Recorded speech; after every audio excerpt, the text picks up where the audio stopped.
Hello everyone, आप सब कैसे हो। उम्मीद है कि आप सब अच्छे होंगे।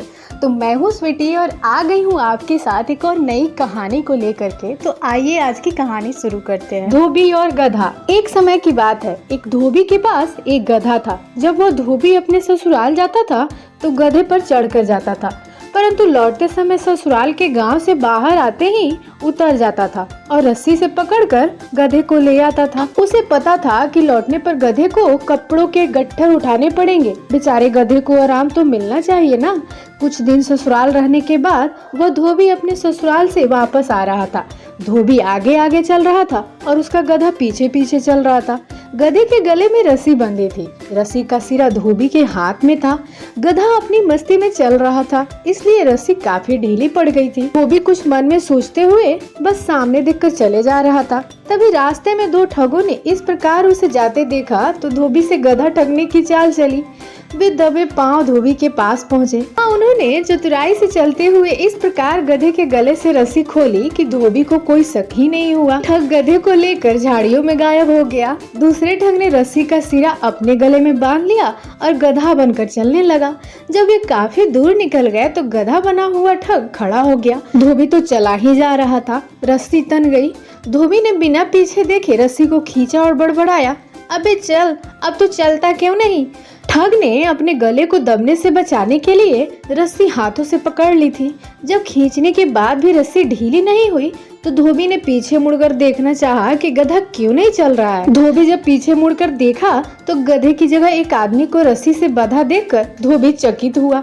वो हकलाकर बोला, मेरा गधा कहाँ चला गया? तुम कौन हो भाई? मालिक, मैं ही वो गधा हूँ। मैंने इंसान के रूप में ही जन्म लिया था। गधा बोला, बचपन में मैं बहुत शरारती था, बहुत शैतानियाँ की। एक दिन दुखी होकर मेरी माँ ने मुझे 7 वर्ष गधा बनकर प्रायश्चित करने का श्राप दे दिया था। तब से गधा बनकर मैं आपकी सेवा कर रहा था। कुछ क्षण पूर्व श्राप के 7 साल पूरे हुए तो मैं फिर आदमी बन गया। धोबी बोला, लेकिन मैंने तो तुम्हें 3 वर्ष पूर्व मेले में खरीदा था। ठग ने बात बनाई, हाँ, उससे पहले मैं 1-2 दूसरे धोबियों के पास रहा। धोबी ने उसकी बात का विश्वास कर लिया। रस्सी खोलकर उसने अपने जेब में जितने पैसे थे निकाल कर ठग को दे दिए और सलाह दी, यह पैसे लो, अपनी माँ के पास लौट जाओ।